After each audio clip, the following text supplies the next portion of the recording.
científico de la profesora. Y Francisco Molina es el coordinador del grupo de trabajo en ICEF. Bueno, hacer un acto de estos pues requiere molestar a mucha gente y lo primero que tengo que agradecer es a los que han contribuido a que estemos hoy aquí, que además estamos un poco post pandemia, estamos de recuperación de la normalidad, no es un poco raro. El primero que tengo que agradecer es a Fernando Lostado, que es el director de la Fundación Cultural de la Jodia, que como siempre pues, ha prestado cobertura y ayuda y está por el ordenador controlando a los que se estén conectando desde casa. Y además pues, ha habido un poco tiempo de las vacaciones, que pillaba muy mal en este caso y por el agradecimiento especial.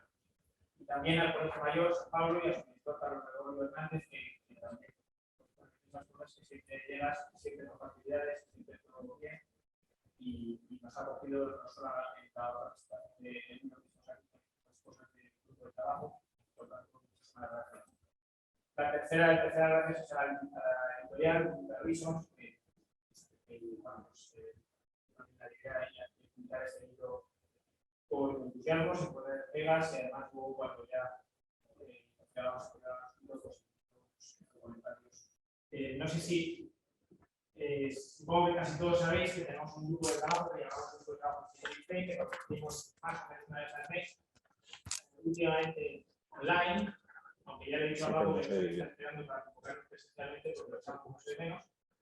Habla uno del grupo, cuenta algo, los demás aprendemos, le interrumpimos, discutimos, lo pasamos muy bien.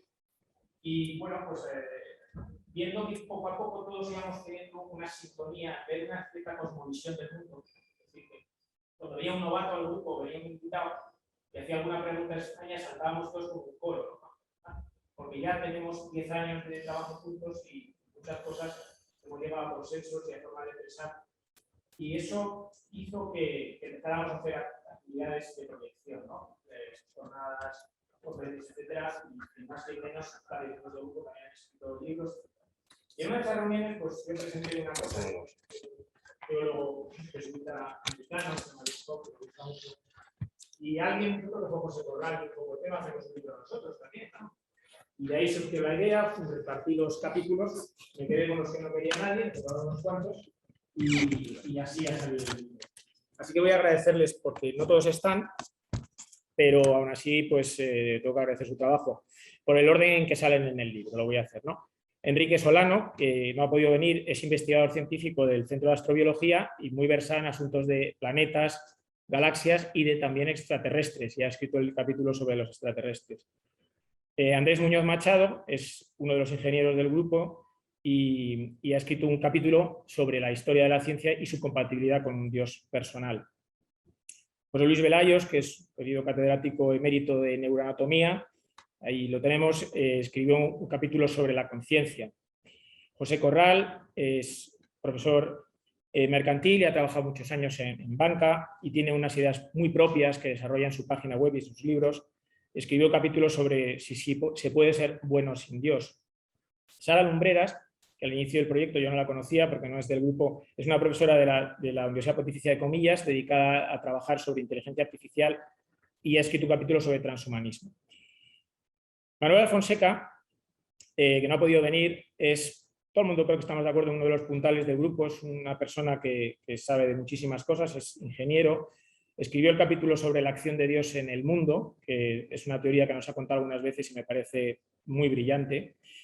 Y el libro comienza con un pórtico que lo ha hecho quien lo tenía que hacer, que es Francisco Molina, nuestro coordinador del grupo, que es psicólogo y es una persona que sabe mucho de cómo van las cosas en el mundo en general. Y lo cierra un capítulo de conclusión en el que, bueno, gracias al contacto, al conocimiento que tiene de él Manuel Fonseca, Francisco José Soler Gil es un filósofo, casi todos los demás autores venimos del mundo de la ciencia o de la tecnología, pero él es un filósofo de la ciencia espléndido que tiene muchos libros sobre filosofía de la ciencia, hizo un final del que luego pues, cuando vuelva a hablar, hablaré. Finalmente tengo que agradeceros estéis aquí. La mayoría sois amigos o familiares, os doy muchísimo la paliza con mis vídeos, con mis artículos de divulgación y encima os hago venir, en fin, que entiendo que podáis estar a veces un poco hartos. y por eso especialmente de agradecer. También sé que hay bastantes personas que no han podido venir y me han dicho que se van a conectar a través de Zoom, espero que esté funcionando bien el enlace y también se lo agradezco, es que además algunos seguramente se están conectando desde Sevilla o desde Asturias o desde otros sitios, ¿no? Entonces, voy a dar la palabra ahora a Emilio Chubieco y después a Francisco Molina, luego volveré a hablar yo un poquito del libro y después tendremos un pequeño tiempo para preguntas. Tenemos un micrófono inalámbrico para pasar. Vamos a intentar que no nos dure esto más de 1 hora para después poder bajar al claustro que tenemos a mi derecha, donde tomaremos una copita. Como no va a llover, parece ser, pues parece que la vamos a poder tomar en el claustro al aire libre. Y así no hay más problemas. Así que sin más, Emilio, por favor, muchas gracias. Bien, muchas gracias, Javier. Muchas gracias a todos por venir. Yo simplemente quería presentar brevemente la editorial que empezó hace 8 años. Ya llevamos casi, algo más de 100 libros publicados, con ánimo de contribuir al debate de la visión cristiana de la vida con el mundo contemporáneo. Nuestros libros son ensayos que se dirigen a tratar temas de controversia en cuestiones de ciencia, historia, derecho, economía, bioética, orientados, como digo siempre, a aquellas cuestiones sobre los que de alguna manera pues, se manejan tópicos, a veces poco fundamentados, y que de alguna manera pues, pensamos que pueden ayudar a enriquecer este diálogo del cristianismo con la modernidad, con el mundo contemporáneo. En muchas ocasiones parece que esa modernidad se enfrenta directamente al cristianismo. En cierta medida me parece que esto es un tópico, pero que está muy presente incluso en la mentalidad de muchos católicos, y me parece que es importante echar un paso al frente y ver que también en cualquier tema de estos donde se debate la visión del ser humano, en estos temas también podemos decir cosas muy interesantes, ¿no? Y estamos en la punta de las cosas que realmente discuten el fondo del asunto. Un lema de nuestra editorial es una frase tomada de la primera carta de San Pedro, que es dirigida a los primeros cristianos, que habla eso de dar razón, estar prestos a dar razón de vuestra esperanza a todo el que os la pidiere, ¿no? Razón de vuestra esperanza, dar razones de la forma de ver en la vida, que enriquecen, en nuestra opinión, a los seres humanos y que contribuyen a hacerles más felices, en definitiva. Por eso nos parece que es importante dar el debate intelectual, enriquecerlo, profundizarlo, y para eso pues, contamos afortunadamente con el papel activo de muchos profesores de universidades católicas y no tanto, o sea, de distintos entornos que comparten con nosotros esa inquietud y que están dispuestos realmente a contribuir activamente a ese debate. Uno de ellos es Javier, que este es el segundo libro que publica con nosotros, y bueno, en los 2 casos pues ha sido un proceso muy, muy agradable. Yo soy también profesor universitario y digamos, soy el primero que me aprovecho del proyecto porque estoy aprendiendo mucho con la lectura de estos libros y con el debate con los autores. Y bueno, en este caso concreto el libro pues trata uno de los temas tal vez donde existe más controversia para algunas personas. Por definición, por decirlo así, la ciencia es atea, es agnóstica, está enfrente de Dios, cuando ni los hechos históricos ni la realidad última de las cosas pues dan argumentos para eso. Pero bueno, a veces los tópicos tienen más fuerza que la argumentación, y eso es lo que intentamos de alguna manera evitar o por lo menos subsanar de alguna manera. Como digo, quiero ser breve. Agradezco a Javier el esfuerzo de haber compilado este libro, que está siendo, bueno, ya estamos viendo en la difusión del mismo, pues que va a tener mucho impacto, y bueno, espero que a todos los aquí presentes, tanto en la sala como a través de videoconferencia, pues también les resulte tan interesante como a mí me ha parecido. Muchas gracias. Pues muchas gracias, Emilio. Y Paco, ¿lo quieras? Los seres humanos somos seres individuales, pero al mismo tiempo somos seres sociales. Ambos aspectos el de individuos y el de miembros de una sociedad o de un grupo, son irreductibles el uno al otro. Forman parte ambos de nuestra naturaleza. El actuar como grupo permite muchas cosas que la actuación individual no permite. Por otra parte, la actuación eficiente como grupo requiere que el grupo esté ordenado y estructurado. Es decir, que haya un fin común que se persigue, que exista una estrategia más o menos explícita para conseguir ese fin y que los comportamientos individuales de los miembros del grupo estén subordinados a ese fin. En la medida en que se produzca esta coordinación y subordinación de los comportamientos individuales a la estrategia, el grupo actuará como un todo. Y en la medida en que se utilicen estrategias inteligentes, es decir, adecuadas a la realidad, será más posible que se alcancen los fines propuestos. Todo esto que estoy diciendo no es privativo de los humanos.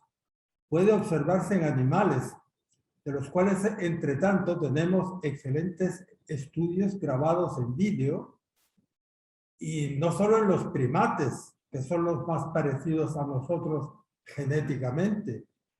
Me han impresionado sobre todo los perros salvajes africanos por el nivel de planificación y coordinación que muestran sus cacerías, pero no solo las cacerías, sino el cuidado de las crías en común y de los miembros de la manada lesionados.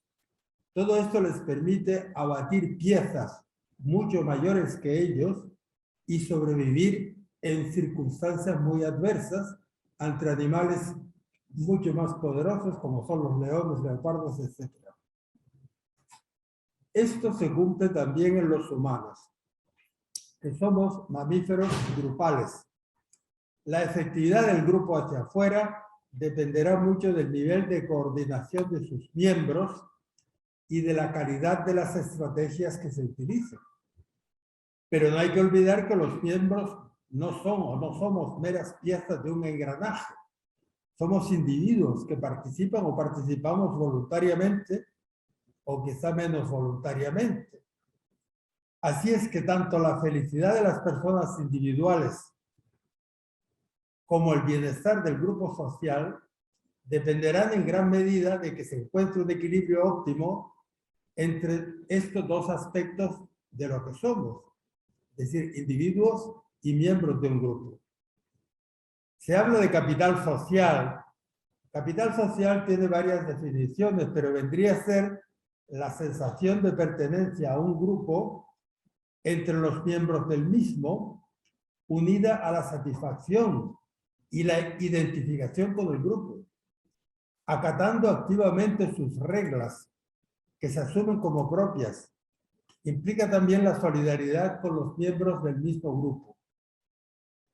Está claro que las reglas limitan la libertad individual. Si uno está acatando las reglas de un grupo, no puede hacer lo que le da la gana en ese momento o lo que le apetece.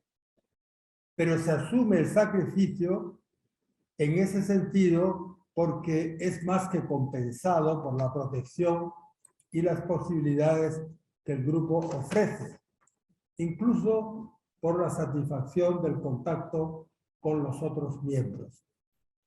Así pues, tendríamos que, para optimizar el funcionamiento hacia afuera de un grupo y al mismo tiempo el bienestar de los miembros del mismo, tendríamos que encontrar una fórmula que uniera un máximo de coordinación con un mínimo de sacrificio de la libertad individual. Está claro que todo esto se facilita si los miembros están de acuerdo con los fines del grupo y con las estrategias que se utilizan para conseguir esos fines. Bueno, ¿por qué digo todo esto? Pues que yo considero que los 10 mandamientos constituyen una excelente forma de conjugar la coordinación y efectividad del grupo con la libertad individual. Cada uno puede buscar su propio interés según los mandamientos, pero existen límites que hay que respetar. Esos límites ya vienen dados de alguna manera en la conciencia humana, pero dado que el empeño de los asuntos diarios es a veces muy intenso y la influencia de los afectos es fuerte, es fácil pasar por alto a la conciencia e incluso reprimir su voz, no quererla oír ni querer tampoco tomar conciencia de ella. Y los mandamientos son recuerdos, ponen claros límites para que sepamos en todo momento que pasar de esa línea va a traer malas consecuencias. Los dos primeros mandamientos se refieren a respetar antes que nada la voluntad de Dios, que ya se refleja en nuestra conciencia si profundizamos suficientemente. Aunque, como digo, de momento se nos puede olvidar y otros fines parezcan más apetecibles o interesantes. Esos otros fines que tendrían que ver con el poder, la riqueza, los placeres, etc., nos pueden parecer enormemente atractivos, pero son falsos dioses. ¿Por qué son falsos dioses? Porque si dejamos que controlen nuestro comportamiento, de momento nos podrán dar satisfacción, pero a la larga no nos darán la felicidad y además serán socialmente destructivos. Es un grave pecado utilizar el nombre de Dios para perseguir esos fines. Eso es lo que dice el segundo mandamiento, para servir a falsos dioses. Para que no olvidemos la voz de Dios en medio de nuestros afanes diarios, es necesario que de vez en cuando hagamos pausa, nos alejemos de esos afanes y profundicemos con tranquilidad en la búsqueda del fondo de nuestra conciencia, en la búsqueda del único Señor, que está también en el fondo de nuestra naturaleza. Ese es el sentido del sábado y el sentido de santificar las fiestas, objeto del tercer mandamiento. Los otros mandamientos, de los cuales uno es un mandato, honrar padre y madre, y el resto son prohibiciones, se refieren a conductas que fomentan la solidaridad intragrupo o que la pueden destruir gravemente si no se observan, creando conflictos que llevan a que el grupo esté dividido, lo cual crea malestares dentro y debilidad hacia afuera. El observar los mandamientos fue la fuerza del pueblo judío en la antigüedad, y eso que acabo de explicar me parece que lo explica de manera lógica. Como nos muestra la Biblia, cuando se seguían los mandamientos, al pueblo le iba bien, cuando dejaban de observarse, al pueblo le iba mal. Los 10 mandamientos han sido la base de la cultura occidental. Cuando en el Evangelio de San Marcos le preguntó a Jesucristo el joven rico, ¿qué debo hacer para alcanzar la vida eterna? Jesús le responde antes que nada enumerando 6 de los mandamientos, aquellos que se refieren al trato con los demás. Solo cuando el otro insistió, porque quería profundizar más. Entonces es cuando Jesús le habló de la entrega total a Dios y el abandono de todos los otros empeños y las otras seguridades. Pero la entrega a Dios no supone el abandono de las obligaciones con los demás, sino que en cierto modo las presupone. Si los 10 mandamientos significan una formulación en palabras del contenido de la conciencia humana en su más profundo contenido, la doctrina de Jesús nos muestra una profundización incluso mayor en ese sentido. Esta unión de la entrega a Dios y la observancia de las obligaciones con los demás, preferiblemente por amor, es fundamental en nuestra civilización, que ha dado en llamarse judeocristiana, aunque muchos también mencionan la parte griega por el cultivo de la razón y la parte romana por la organización y el dominio de las técnicas. Esta combinación ha llevado a un enorme desarrollo dentro de la cual se cuentan las diferentes revoluciones industriales que hemos tenido en los últimos siglos y tecnológicas, y que nos han conducido a un grado de productividad que hasta hace poco era insospechado. Nos ha permitido a los países que formamos parte del mundo desarrollado obtener un bienestar material como nunca ha sido posible. Me pregunto, ¿ha triunfado la parte grecorromana de la razón y la tecnología sobre la judeocristiana, de la conciencia y la búsqueda de Dios en nuestra cultura? ¿Ya no necesitamos la última parte, la parte judeocristiana? ¿Es que la racionalidad científica es capaz de resolver todos nuestros problemas y se ha quedado obsoleto creer en Dios y guardar los mandamientos? Ha habido momentos en los que se ha pensado así. Incluso científicos han realizado afirmaciones en ese sentido. Y esa se ha convertido en algunos momentos en una opinión dominante. Pero, por otra parte, ya estamos viendo que el paraíso tecnológico que se nos había prometido puede fácilmente convertirse en un infierno tecnológico, donde los poderosos puedan tener a los demás totalmente controlados, marginados y vigilados, haciéndoles llegar solo la información que conviene que tengan y pudiendo hacer violencias desde las más refinadas a las más brutales sobre aquel que se resista. En el grupo de trabajo Ciencia y Fe hemos estado examinando estas afirmaciones de que la ciencia es incompatible con la fe y hemos llegado a la clarísima conclusión de que no hay contradicción entre la ciencia seria y la fe. ¿Por qué digo ciencia seria? Pues porque muchas veces hay falsificaciones. Esto que hemos estado haciendo no es nada nuevo.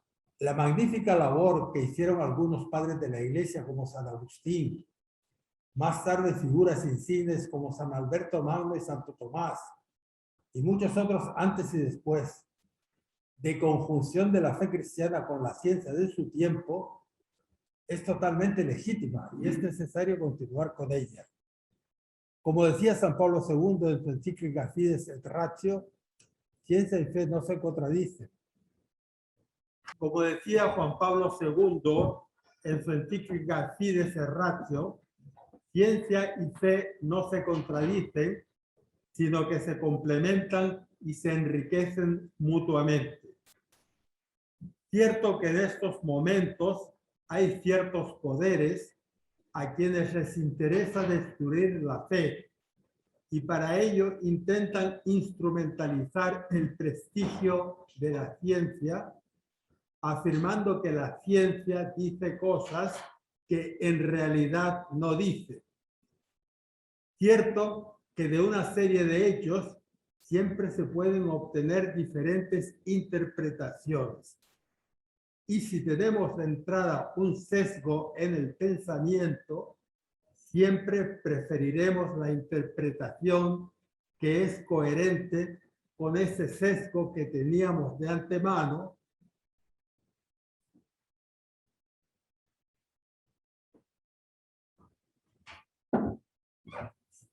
Siempre preferiremos la interpretación que es coherente con ese sesgo que teníamos de antemano e ignoramos las otras como si no fueran posibles. Eso sucede sobre todo cuando el sesgo es intencionado y la selección de posibles interpretaciones se hace con una intención. Sobre quienes pueden estar interesados en implantar una ideología enemiga de la fe, voy a mencionar unas líneas de Noam Chomsky, que es un lingüista muy famoso de Estados Unidos y que en los últimos años ha venido haciendo una crítica de la sociedad de Estados Unidos.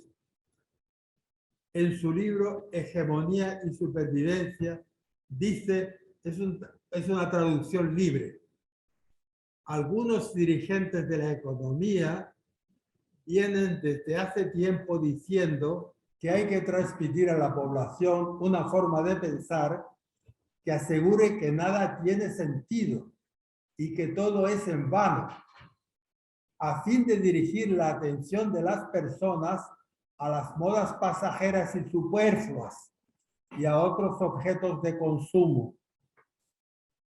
Piensan esos dirigentes que si se expone a la gente desde niños a esa propaganda, entonces aceptarán una vida sometida y carente de sentido y olvidarán la ridícula, entre comillas, pretensión de querer controlar ellos mismos sus asuntos.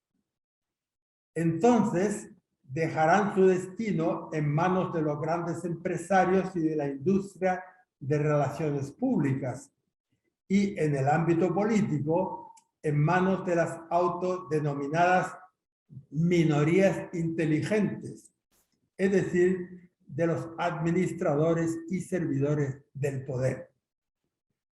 Termina aquí la mediocita, ¿no? Es decir, a determinados círculos del poder no les interesa la verdad, tampoco la verdad científica. Pero Jesucristo dijo, yo soy la verdad. Y por lo tanto los cristianos debemos salir en defensa de la verdad, también de la verdad científica. Muchas gracias.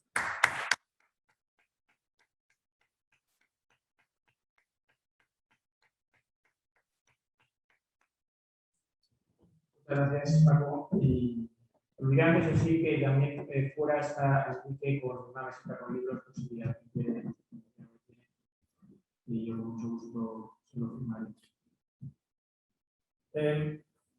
Creo que casi todos tenemos la sensación de que la gente cree que la ciencia está activamente imponando a Dios conforme avanza. Hasta que llegará el día, piensan muchos, que lo eche de la realidad, lo expulse. Y deje la idea religiosa como algo parecido a una superchería digna solamente de gente indocumentada, inculta, atrasada. En una encuesta reciente se decía que muchos jóvenes abandonan la fe porque la consideran incompatible con lo que les están enseñando sobre ciencia en el colegio o en el instituto. Esa sensación contrasta con la que hemos tenido nosotros durante estos años que hemos trabajado en el grupo, porque cuanto más sabemos de cosas de ciencia que no tienen que ver con nuestras especialidades respectivas, se nos va generando un cuadro que, como dice, y me ha gustado mucho, ya nos lo dice Francisco Soler en el primer epígrafe de este capítulo, un cuadro que va mucho más allá de la compatibilidad entre la ciencia y la fe. Pero es que la ciencia goza un prestigio tremendo, lo hemos visto en estos meses de pandemia. Y por tanto es una pieza muy golosa para manipularla y para utilizarla para apoyar ideologías. Eso pasa con muchos divulgadores científicos que tienen sus pensamientos, sus ideologías, son ateos. También algunos científicos cuando son preguntados y opinan sobre cosas. También por algunos periodistas que te sacan de las entrevistas y algunas veces modifican lo que han dicho los científicos.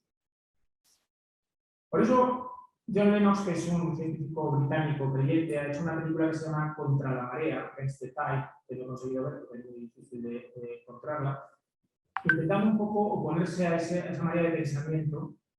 Y nosotros, pues bueno, nuestra modestísima capacidad, pues hemos querido hacer lo mismo con este libro.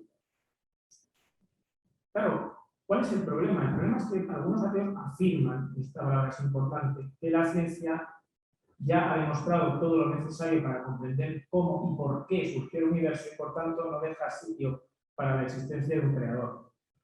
O que la evolución biológica es incompatible con la fe. O que se ha demostrado, apoyándose en ello, que el hombre es nada más que un animal más. Que la conciencia que tenemos es un epifenómeno sin mucho valor evolutivo y que el libre albedrío es tan solo una ilusión. Frente a eso tenemos que contestar con argumentos científicos. Pero no vamos a caer en lo que criticamos, sino vamos a decir que la ciencia ha explicado o ha llegado a la necesidad de un Dios creador o que ha demostrado la existencia del libre albedrío. Porque el creyente no afirma, el creyente cree. Y es una opción vital para que se llegue a través de mucho tiempo con experiencias emocionales y también con razonamiento. La ciencia nunca explicará por qué existe algo en lugar de nada. Aunque Hawking decía que ese algo había surgido por una fluctuación del vacío, confundiendo vacío con la nada, que es una confusión bastante gruesa. Tampoco va a explicar por qué la creación nació con una promesa de vida, porque podría haber salido con muchas otras variables ajustadas de forma distinta, es lo que se conoce como ajuste fino, que hubieran dado lugar a un universo mucho más aburrido y más triste del que conocemos, porque no hubiera contenido quizá nada más que hidrógeno y helio, por lo tanto, nunca vida. Pero el caso es que la vida surgió. ¿Por qué tenía esa promesa de vida? Tampoco, y esta es la pregunta más importante, explicará la ciencia por qué el universo en un momento dado se volvió consciente. Se volvió consciente porque una especie, al menos, que sepamos, lo es, y por lo tanto es capaz de estudiarlo. Y resulta que utilizando las herramientas que inventa, como las matemáticas, la tecnología, el universo es totalmente comprensible, es razonable. Eso plantea un interrogante que la ciencia no va a poder contestar. Al final, las personas creo que nos hacemos una propia visión del mundo. Se dice en las encuestas que la mayoría de la población es indiferente a estas cosas y luego hay aproximadamente un 15% de gente creyente y otro 15% de gente atea, que también es una forma de religión. Para llegar a la conclusión de cuál de las dos opciones escoger, uno se basa en experiencias personales, emocionales, en educación, etc. Pero para muchas personas es necesario construir un edificio razonable de la fe, para no creer en historias infantiles. Y eso es lo que nosotros hacemos en el grupo y lo que hemos querido hacer con el libro y contribuir a que muchas personas lo lean y puedan avanzar en ello. Porque con la ciencia, lejos de debilitarse la fe, pues se hace más fuerte. Y creo que, como ya lo dijo Pasteur y lo volvió a parafrasear Heisenberg, un poquito de ciencia parece que te aleja de Dios, pero si sigue bebiendo su vaso, en el fondo del mismo te vas a encontrar su imagen. El libro está dividido en capítulos presididos por una pregunta, algunas de las preguntas más características sobre ciencia y fe, y dividido en tres bloques. El primero se refiere a la cosmología. También, en orden cronológico, es el primer supuesto conflicto que ocurrió entre la ciencia y la fe, empezando con el famoso caso Galileo. Me acaba de decir Emilio que tiene preparado un libro sobre ese caso, a cargo de Ignacio Sols, que lo sabe muy bien, y de él voy a tomar una anécdota que cuento muchas veces, ¿no? El caso Galileo es sin duda un caso de conflicto entre la Iglesia Católica y la ciencia, y se resolvió tarde y demasiado tarde, ¿no? Pero es un caso único. Realmente nunca más ha habido un caso de auténtico enfrentamiento entre la Iglesia como tal, la Iglesia Católica, y la ciencia. Sí ha habido, evidentemente, católicos que se han opuesto a la ciencia y de otras confesiones cristianas que lo han hecho también. Pero no me voy a referir a esa época tan lejana, sino vamos a situarnos en el final del siglo XIX. Ya para entonces ya se conocían los relatos de Darwin, ya se sabía algo de la evolución, aunque estaba en un momento de eclipsamiento. Aún así, nadie se le había ocurrido pensar que si la vida era un relato de una evolución, eso tenía que ser parte de un relato más general. Y el consenso entre los científicos, ya fueran ateos o creyentes, es que el universo era estático e inmutable, había existido siempre tal como lo conocíamos, desde un tiempo infinitamente largo en el pasado para los ateos o desde el momento de la creación para los creyentes, creación que os situaba en un tiempo lejano, no muy lejano, como de 6.000 o 7.000 años. En esto empezaron a crearse modelos físicos del universo, como los de Sitter, los de Einstein, las ecuaciones de Friedman. Einstein introdujo a propósito la constante cosmológica precisamente para mantener el consenso del universo estático, porque si no, le salía un universo que podía estar en expansión.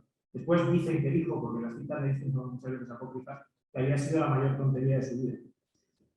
En esto, Hubble y Lemaitre estaban haciendo cálculos y dándose cuenta que las galaxias se alejaban unas de otras, y eso implicaba expansión. Y si implicaba expansión es que tenía que haber habido un inicio, que podía haber sido desde un único punto al que Lemaitre llamó quantum inicial. Esto produjo una resistencia terrible, resistencia como la que ocurrió también con Darwin, porque la resistencia a las ideas nuevas no es patrimonio de los creyentes, como se dice ahora, sino de todo el mundo. Y bueno, a Lemaitre especialmente le cayó de todo encima. Por ejemplo, el astrónomo inglés Fred Hoyle, efectivamente en una entrevista a la BBC dijo, sí, eso que dice es como si hubiera un gran Big Bang. Y paradójicamente es porque le puso nombre a la teoría cosmológica actual. Y entonces Lemaitre le decían, tú lo que quieres es que haya un momento creativo. Me he olvidado de decir un detalle importante, George Lemaitre era sacerdote católico. Y por eso este asunto creó tanta polémica. Y él contestó parafraseando aquella famosa cita de Laplace, cuando en el siglo XIX, el siglo del determinismo, el siglo en el que todo estaba calculado, la física clásica triunfaba, si tú sabías todas las propiedades iniciales de un sistema, ibas a saber cómo iba a estar ese sistema en cualquier punto del futuro. Cuando le preguntaron qué pasaba con Dios, Laplace dijo, no considero esa premisa para mis cálculos. Pues Lemaitre contestó: tengo demasiado respeto por Dios para meterle en una teoría científica. Las teorías científicas, como bien sabemos, a veces hay que corregirlas, incluso se derrumban. De hecho, la teoría del Big Bang tampoco es una teoría totalmente demostrada. Pero fijémonos en lo que significa el Big Bang. Es cierto que Lemaitre tuvo sus más y sus menos también hasta con el Papa Pío XII, que, entre comillas, si se me permite la expresión, se frotó las manos cuando empezó esta nueva cosmología.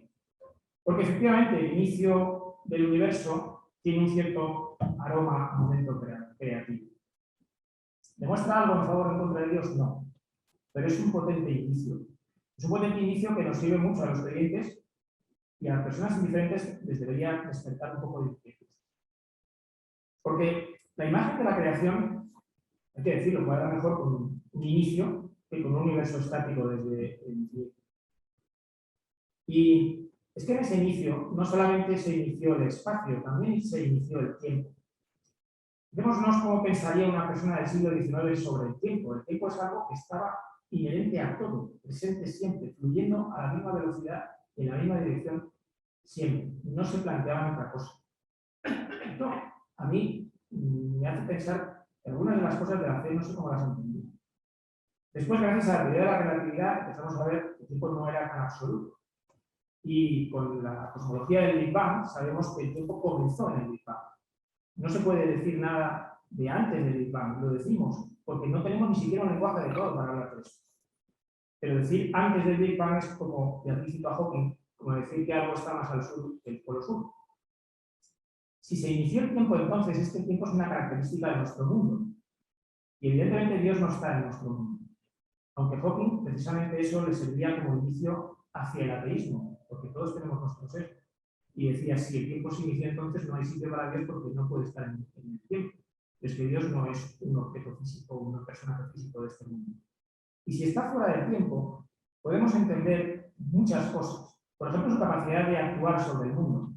Aquí cito a Manuel Fonseca en sus tres formas en las que puede Dios actuar en el mundo. Una de ellas es, podría cambiar las condiciones iniciales del universo de forma imperceptible. O esa enseñanza que nos enseñó el catecismo cuando éramos niños de que todos resucitaremos el último día. Pues yo no sé vosotros, pero yo me preguntaba de niño, ¿dónde están los que se han muerto ya? ¿Qué hacen? ¿Dónde se encuentran? Pero si el tiempo es tan solo una característica de este mundo, esto se entiende mucho mejor ahora. También tenemos el concepto de la eternidad. Yo de niño me imaginaba como una sucesión ininterrumpida de días del calendario. Y se me antojaba un poquito aburrido, ¿verdad? Aquí voy a citar a Benedicto XVI en la Encíclica Spes cuando dice: podemos intentar salir por nuestro pensamiento de la temporalidad, cosa difícil, a la que estamos sujetos y augurar de algún modo que la eternidad no sea un continuo sucederse de días del calendario, sino como el momento pleno de satisfacción en el cual la totalidad nos abraza y nosotros abrazamos la totalidad. Sería el momento de sumergirse en el océano del amor infinito en el cual el tiempo, el antes y el después ya no existen. Esto se entiende mucho mejor con la teoría del Big Bang y la relatividad. O sea que hay indicios potentes. Hay otra cosa, y es que si la realidad y el universo está en evolución, está construyéndose un relato, y entonces nuestra vida tiene más sentido. Porque si todo fuera siempre igual, nuestra capacidad de modificar el mundo sería ridícula, casi inexistente o irrelevante. Y sin embargo, voy a hacer otra cita mucho más prosaica. Voy a citar a Máximo, el gladiador, al principio de la película, cuando dice: lo que hacemos en esta vida tiene un eco en la eternidad. Efectivamente, si el mundo está cambiando, nuestra capacidad de modificar su futuro es mucho mayor. Es algo así como si le damos una palmada a una persona que está de pie cuando está saltando, y le podemos mover. Por tanto, nuestras penalidades, nuestro relato de vida tiene más sentido. Finalmente, un relato que está desarrollando tiene mucho drama, dificultades, cosas que van pasando y que normalmente se anulan al final. Se les encuentra el sentido al final. Esto lo hemos experimentado todos en nuestra vida. Cuando tenemos dificultades, lo pasamos mal, sufrimos. Pero a veces pasan los años y le encontramos sentido al sufrimiento. Encontramos lo que sacamos de bueno, lo que crecimos, lo que aprendimos. Quizá eso se entiende mejor en un mundo que está en evolución y está relatándose. Esto lo decía también el padre Cantalamessa en la homilía de Jueves Santo de 2020, en mitad del confinamiento del mundo. Dios no nos manda la pandemia. Dios deja en libertad la evolución de su criatura, que es el mundo. La libertad en el ser humano tiene un valor muy especial, que es el libre albedrío, pero toda la creación evoluciona en libertad. Entonces la pandemia no la permite Dios o no nos la manda Dios, la pandemia ocurre.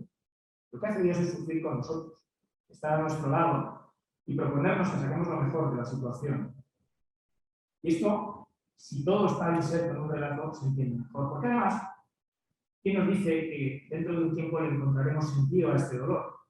¿Quién nos dice si toda la tecnología que se ha desarrollado de vacunas en este tiempo no nos dejará más preparados para la siguiente pandemia que quizás sea de un virus mucho más devastador? ¿O no? No lo sabemos todavía. Después hay otros dos grandes temas que están en el libro. El tema de la vida lo voy a pasar un poco más deprisa, porque ya me habréis oído hablar de en otras ocasiones, es cuestión de repetirse. Es anterior a lo que hemos estado hablando, empieza con Darwin, y nos lleva a tres ideas que muchos ateos consideran muy peligrosas para la teología, pero que no lo son. De todos los regalos que la ciencia está dándole a la teología y a la fe, para mí la evolución es el más grande. Es curioso porque para muchos creyentes sigue siendo una dificultad insalvable y se creen que tienen que creerse la evolución o tener fe. La ciencia también sufre, no solo la fe, con este tipo de falsos problemas, de falsos conflictos. Esas tres ideas son que todos poseemos un mismo organismo común, el LUCA, una especie de bacteria o arquea. ¿Por qué eso es peligroso? A mí me parece una idea bellísima. Porque hasta el siglo XIX la gente pensaba que la vida, el mundo se había creado con todos sus seres vivos tal y como lo conocían. Y no había parentesco ninguno entre ellos. Pero ahora todos somos parientes. Pues es muy, muy bonito. De cara a nuestra responsabilidad como especie consciente por cuidar este planeta, por cuidar este mundo y cuidar a sus seres vivos. Porque ya no estamos cuidando simplemente un regalo de Dios, estamos cuidando a nuestros parientes. Claro que esto tiene un lado negativo y exagerado en el animalismo y mascotismo rampante en el que estamos sumidos últimamente. No sabe lo que es pasear al perro por el parque y escuchar a los demás dueños de perros. Las cosas que dicen. No hay detrás de eso una intención de cuidar al animal y elevarle de categorías, sino una intención de rebajar a uno, rebajarle a un animal más. La segunda idea, teóricamente o supuestamente peligrosa para la teología, es que la selección natural tiene una apariencia de crueldad y es malvada, y en ella el que vence es el más fuerte. Y además está gobernada por el azar. Bueno, hay que decir que con esto de la maldad en la naturaleza también se cometen muchos excesos. Muy pocos seres vivos aparentemente pueden sufrir, tanto los mamíferos, algunos cefalópodos y algunos peces parece que no. Así que muchas veces humanizamos y decimos que algo es cruel y malvado cuando simplemente es el devenir normal de vivir. Pero es que además son muchísimos más los ejemplos de altruismo, de sacrificio entre los propios animales. Algo ha mencionado también Paco antes. El sacrificio por las crías, los animales que viven en manadas, en grupos, y que se cuidan unos a otros, y que cazan en grupos, que se dan de comer, etc. Y finalmente, la tercera idea sobre la evolución que dicen peligrosa es que como tiene una cierta base en el azar, entonces no puede tener finalidad. Avanza sin ton ni son, sin sentido. Bueno, yo creo que a la vida se le debe una dirección bastante clara. Es la dirección de la complejidad. Esto nos lo dice la teoría de sistemas. Y efectivamente, lo que hemos dicho antes de que estamos emparentados no resta un ápice a la jerarquía, porque se producen saltos cualitativos. Desde luego, hay un salto claro entre un ser unicelular y un pluricelular. Y hay un salto muy claro entre todos los demás animales y el ser humano porque es consciente. O sea que parece que dirección tiene, cada vez hacia más complejidad. Manuel Fonseca opina que estamos en los albores de una siguiente transición en la que se va a unir todavía más a la humanidad. El que tenga finalidad ya es una cuestión a la que la ciencia no contestará nunca. Pero si vamos haciéndolos más complejos, ¿por qué no pensar que la vida camina hacia algo?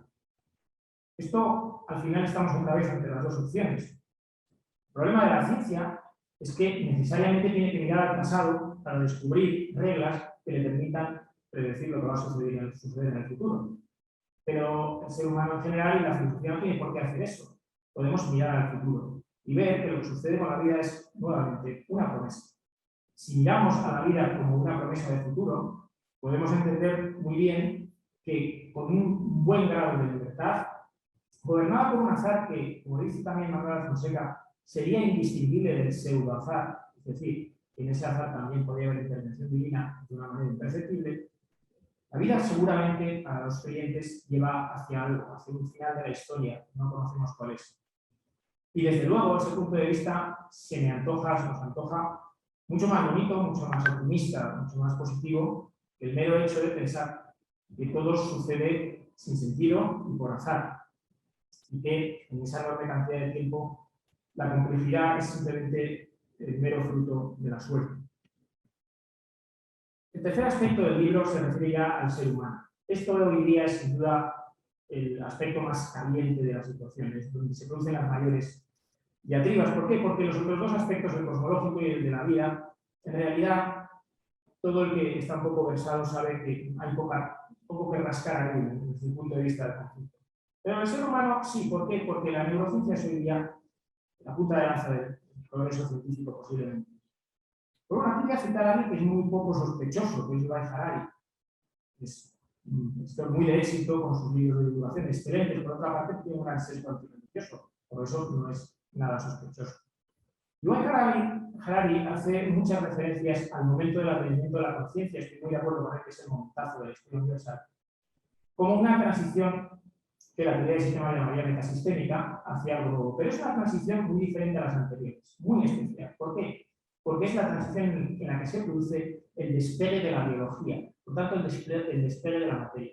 Todo lo sucedido hasta entonces, la complicación de la vida, el paso a seres pluricelulares, la aparición de los animales, etc., son unos procesos que tenían sus tiempos muy largos, los tiempos de la biología, los tiempos de la evolución, y que estaban con una base material muy fuerte. Pero cuando sucede la conciencia, es relativamente reciente, se habla de unos 30.000 años nada más, entonces de pronto se produce una explosión de complejidad en unos tiempos que no tienen ya nada que ver, y la humanidad crea pues, las estructuras sociales, las ciudades, los ejércitos, las universidades, las religiones, etcétera, etcétera, etcétera. Todo ello basado en numerosas cuestiones intangibles a las que se llega a un mero consenso social.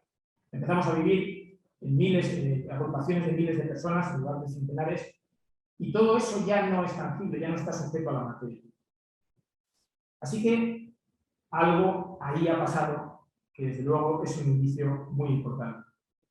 Algunos piensan que la siguiente transición será hacia un ser posthumano, que en parte estará metido en un ordenador, o que quizás sea simplemente un ordenador. Y ahí alguna referencia al capítulo de Sara Lumbreras.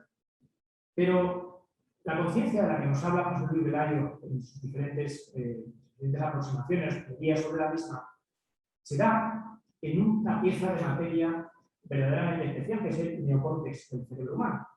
Las demás especies que sepamos no lo son. O sea que algo tiene de especial esa pieza de materia. Y lo iremos descubriendo, sin duda. Pero por lo que vamos sabiendo, parece que el problema es de flujo de información.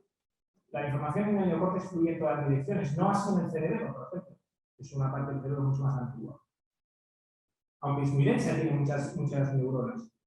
El cerebro no produce experiencias conscientes. Si tienes una lesión en el cerebro, tienes una serie de problemas, pero no se afecta a tu consciente. Pero en el neocórtex sí. Entonces, ¿podremos hacer ordenadores conscientes? Pues tiene pinta de que no, porque están construidos a la manera de nuestro cerebro, donde la información fluye en una sola dirección. Y son una serie de agregados de unidades conectadas entre sí. Por tanto, tiene pinta de que no vamos a poder ni transferir nuestra memoria a un ordenador, por lo menos no transferir nuestra conciencia, ni que tampoco existan estos ordenadores conscientes, porque son herramientas hechas de silicio. ¿Y por qué va a hacerse algo consciente con silicio cuando la naturaleza eligió al carbono? ¿Dónde va a parar? Química orgánica sobre inorgánica, por supuesto. Después del capítulo de Sara Lumbreras, o antes, no me acuerdo bien, está el capítulo de José Luis Velayo, y también hay un capítulo de José Corral en el que nos habla de si se puede ser buenos sin Dios. Y un capítulo de Andrés Muñoz, que como me ha hecho que quiero hablar un poquito, no voy a hablar mucho de él, pero él hace un resumen de la historia de la ciencia en el que se demuestra que hasta ahora no había habido ningún tipo de problema con la fe. Pero voy a referirme para acabar ya al último capítulo, el capítulo de Francisco Soler, porque él es filósofo, nosotros somos científicos, hemos escrito escrito más o menos sobre ciencia y después hemos hecho algunas consideraciones filosóficas. Y él en ese capítulo hace lo contrario. Habla de filosofía y después eso lo lleva al campo de la ciencia. Entonces, dice Soler, ¿cómo tendría que ser la naturaleza para ser compatible y coherente con la idea divina? Vamos a pensar en frío, ¿qué características tendría que tener? Características que tendría que tener, que no tendría por qué tener. Y menciona algunas, por ejemplo, la naturaleza tendría que ser contingente, no necesaria. Bueno, pues eso parece que cuadra bastante bien con la cosmología actual del Big Bang, que surgió en un momento dado, es que era contingente, podía no haber surgido. En segundo lugar, que no sea autosuficiente. Una de las cosas más asombrosas es que el cosmos es un objeto físico, limitado, con sus límites. Por tanto, le podemos aplicar el estudio y le podemos aplicar también la filosofía referente a la causa, tiene una necesidad de causa. Y en tercer lugar, lo más importante, el universo, como dice antes, es racional. ¿Por qué es racional? Esto es lo que más asombraba a Einstein, lo que uno podía entender.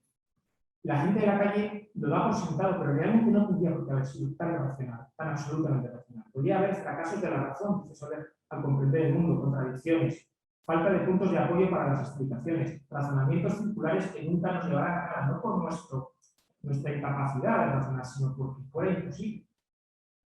¿Y por qué el mundo es racional? Pues los creyentes pensamos que somos hechos a imagen y semejanza de Dios y por tanto tiene que haber una analogía entre nuestro pensamiento y el de Dios. Esto lo he dicho yo, por supuesto, lo dice San Agustín, lo dice el Papa Ratzinger en el discurso de Ratisbona y otros pensadores. Claro, si tenemos una analogía con el pensamiento de Dios, lógicamente somos capaces de encontrar las reglas que explican el universo. Y por eso el universo es total y absolutamente racional. En definitiva, lo que hemos querido es señalar indicios. No pensamos que se pueda probar nada respecto a la fe. El mundo tiene dos explicaciones posibles. O es un conjunto de partículas en sentido que se han ido haciendo cada vez más complejas, llegando a dar cosas como nosotros, y no tiene ninguna finalidad ni va a hacer ninguna parte en concreto más que a donde le guíe el azar, lo que nosotros hagamos en este mundo, o el mundo es fruto de una decisión de un Dios amoroso personal que decidió permitir que hubiera algo distinto a sí mismo y por tanto lo dotó de libertad de evolución con sus propias normas, sin perjuicio de que pudiera intervenir en el mismo. Ese Dios, los cristianos sabemos que es el Padre, porque esa imagen de Padre es la imagen más perfecta que se nos ha podido dar de Dios, la de Jesucristo, claro. El Padre perfecto es aquel que deja libertad a sus hijos para elegir lo que quieran hacer, pero sufre con ellos, está con ellos, les aconseja, pero no les asfixia. Entendemos un Dios, por tanto, autorrestringido, dejando que la realidad evolucione, dándonos una promesa para que el universo se vuelva consciente y nosotros nos desenvolvamos en él en el uso de nuestra libertad. Entre estas dos visiones del mundo, lo que hay es un salto de fe. Pero un salto de fe que puede ser razonable, puede estar bien pensado con la razón, aunque todo el mundo tenemos nuestros sesgos, nuestras emociones, etc. A nosotros nos queda claro en el grupo que haber decidido, porque al final la fe muchas veces es una decisión, haber decidido creer es la mejor decisión que hemos tomado en nuestra vida, porque nos hace mirar al futuro con optimismo, a nuestro pasado con tranquilidad y nos hace inmensamente felices. Así que si podemos contribuir a que otras personas pues también aumenten un poco su fe o incluso se planteen cosas, pues este trabajo lo haremos por el hecho. Muchas gracias. Bueno, vamos a un tiempo rápido, pero es momento de que pueda haber más intervenciones. Yo creo que antes quería hablar. Decía que en una de las reuniones de ciencia y fe a las que puedo asistir siempre que puedo, entre otras razones porque yo soy ingeniero y los ingenieros tenemos nuestro modo de mirar la ciencia. No somos nunca exactamente científicos, pero sí que tenemos una enorme curiosidad por la ciencia. Entonces, Javier presentó una serie de capítulos para ver cuáles elegíamos y yo tenía unos ciertos trabajos hechos sobre la existencia de Dios, cosa que siempre me ha interesado, y elegí un capítulo que era si la ciencia podía o no decidir sobre la existencia de un Dios personal. El capítulo que he escrito empieza con una anécdota que nunca he podido olvidar de cuando era niño. Yo nací hace ya más años de los que me atrevo a decirles a ustedes, en un pueblo de Córdoba. Y me acuerdo que en ese pueblo había una maestra que nos subía a los niños a la terraza de su casa cuando la noche estaba estrellada de una manera absolutamente maravillosa. Nos hacía mirar al cielo y decía, mirad al cielo y contemplad a Dios. Yo nunca he podido olvidar esa experiencia por dos razones. La primera, porque la contemplación del cielo lleva evidentemente a preguntarse que hay algo allí. Crea lo que en la filosofía de la ciencia se llama una tensión esencial por conocer más a fondo qué hay, qué es lo que ha hecho que tanta belleza se nos pueda presentar. La segunda, que tampoco olvido, es una profunda sensación de humildad que siempre he reconocido o me ha parecido reconocer en muchos de los grandes científicos.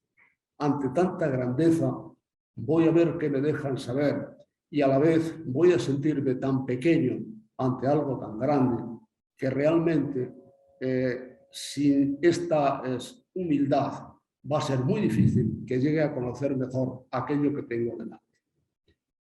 El capítulo que he recogido en el libro realmente habla de toda una serie de puntos sobre la historia de la ciencia, pero lo hago con la siguiente intención. En primer lugar, el quehacer científico, lo que siempre los ingenieros decimos que es el saber por qué, para distinguirlo del saber cómo de los técnicos, lo cual son dos cosas, a mi juicio, bastante diferentes. En primer lugar, como digo, el saber científico siempre ha estado al lado de la creencia en una divinidad. De alguna manera, el sabio egipcio o el sabio griego o el sabio que sea, intuye que hay algo que tiene que llegar a entender y que ha sido capaz de crear, de diseñar todo aquello que se está viendo. Entonces, en ese sentido, siempre creo que es inseparable la existencia del científico de una cierta creencia o sensación de la existencia de Dios. Creo que cuando se llega a un conocimiento mucho más profundo de muchos hechos, es en el Renacimiento. Y entonces, en el Renacimiento, a mi juicio, se dan dos aspectos en cierto modo fundamentales. Uno, se llega a entender el mundo mucho mejor que se lo entendía y, sobre todo, se llega a la conclusión de que el libro de la naturaleza está escrito en el lenguaje matemático y que, en consecuencia, podemos entender la naturaleza si a la vez vemos que nuestro lenguaje, las matemáticas, es el lenguaje en que Dios escribió aquel. Esto no quiere decir en absoluto que cuando se crean grandes esquemas para explicación del universo, como es el caso del esquema newtoniano, no haya que recurrir a la existencia de un Dios ante el hecho claro de que el sistema planetario es un sistema inestable y entonces tiene que haber alguien que sostenga ese sistema planetario. Entonces, de alguna manera, hay que aceptar la existencia de Dios. Pero hay también un hecho que es muy importante, y es que por aquel entonces se descubre o se diseña el cálculo diferencial, y entonces parece que el cálculo diferencial es capaz de dar soluciones determinadas y exactas para cualquier cosa. El hecho es que poco después se empezaría a descubrir que el cálculo diferencial, pues, a mi juicio, no era capaz de dar esas soluciones tan exactas, entre otras razones, porque dependía de lo que matemáticamente se llama las condiciones de contorno, y según cuáles fueran las condiciones de contorno, lo que podía pasar allí era un poco cualquier cosa. A medida que se fue avanzando, hubo incluso autores, en el caso de Laplace es el más conocido, que llegaron a establecer que podían describir totalmente el mundo de una manera perfecta, de una manera exacta, si se conocían las situaciones de partida. Esto fue lo que se conoció con el nombre del demonio de Laplace. Sin embargo, hubo otros científicos, quizás que tenían más a pie de tierra, que estaban más cerca de la tierra, que empezaron a darse cuenta que las medidas físicas nunca podían dar resultados exactos, sino que realmente, y nunca daban de hecho, no es que no pudieran darlos, sino que nunca daban de hecho resultados exactos. Esto quería decir que la estadística, que en cierto modo es una de las creaciones del siglo XX, había que aplicarla a esos conocimientos de tal manera que, o a esas medidas, de tal manera que se pudiera tener un conocimiento más exacto de la realidad. Esto quiere decir que lentamente se fue pasando desde un universo determinado, basado en las matemáticas del cálculo diferencial, a un universo mucho más estadístico, mucho más basado en el azar. Hay, sin embargo, un punto que quiero que quede claro, que lo he establecido así en mi artículo. Tan determinado es el azar como el determinismo basado en las ecuaciones diferenciales. En un caso tenemos soluciones en un intervalo, en el otro caso tenemos soluciones mediante una ecuación. Pero el hecho es el mismo, es decir, puede existir o no puede existir alguien que esté moviendo el mundo en una dirección y ese alguien puede estar, ese mundo puede estar regido por fenómenos de azar o puede estar regido por fenómenos deterministas. Cuando, sin embargo, se produce, a mi juicio, una diferencia ya verdaderamente importante. Fíjense que todo esto a lo que lleva realmente es a que la ciencia no acaba de saber muy bien o no acaba de explicar muy bien aquello que tiene entre manos. ¿Cuál es el siguiente paso? El siguiente paso diríamos que sería la aparición de la incertidumbre en el mundo científico. En el momento que no estamos seguros, que aparece el principio de determinación de Heisenberg, y que no estamos seguros de que mediante una determinada acción que no se puede notar y que es una acción casi secreta, el mundo puede dar una solución o puede dar otra solución, lo que estamos es aceptando lo siguiente. Estamos aceptando que dentro del universo físico la imposibilidad de conocer con absoluta precisión aquello que va a pasar mediante un cálculo previo es tanto como aceptar que dentro del margen, o existe un margen de actuación en el cual es posible que exista un Dios que establezca su acción sin que el hombre lo note. Es decir, en los últimos trabajos que he tenido ocasión de ver, la acción divina se sitúa precisamente en eso, se sitúa en la posibilidad de determinar, de llevar a cabo la determinación en un sentido o en otro, si Dios quiere. Y esto supondría una intervención de Dios sin necesidad de aceptar una modificación de fondo del funcionamiento del mundo físico. ¿Cuál es mi conclusión después de todo esto? Mi conclusión es la siguiente. En primer lugar, está fuera de la ciencia el decir si Dios existe o si Dios no existe. Eso no es un problema científico. El problema científico parte de la posición del científico, parte del conocimiento de unos hechos, de la formulación de una teoría y de ver si esa teoría realmente explica hechos futuros. Ese es, durante mucho tiempo, la inducción incompleta, después fue el procedimiento de falsación y realmente eso no lo podemos hacer con Dios. Por lo tanto, el científico solo puede hacer el conocer el mundo y describirlo, pero no decir si existe o no un Dios. Creo que no existen motivos o procedimientos o no está dentro del procedimiento científico el hacer esto. La segunda cuestión es que, naturalmente, es más que posible tener otros datos, fundamentalmente datos históricos, datos sociológicos, mediante los cuales sí que se puede demostrar la existencia de Dios en el mundo. Y entonces creo que la creencia tiene que partir de ahí. Por terminar, quiero decir que empezaba con el hecho de que aquella anécdota, ¿verdad?, de mira al cielo y contempla a Dios. Mi punto de vista es el siguiente, es que realmente, ante tanta grandeza, creo que el científico que no ve a Dios en la naturaleza es que no mira bien, pero a su vez tampoco es posible que ese científico pueda decir si existe o no existe Dios, o tampoco parece que está en el quehacer científico el tratar de demostrar la existencia o no de ese ser. Muchas gracias, este es mi artículo y estos son mis opiniones.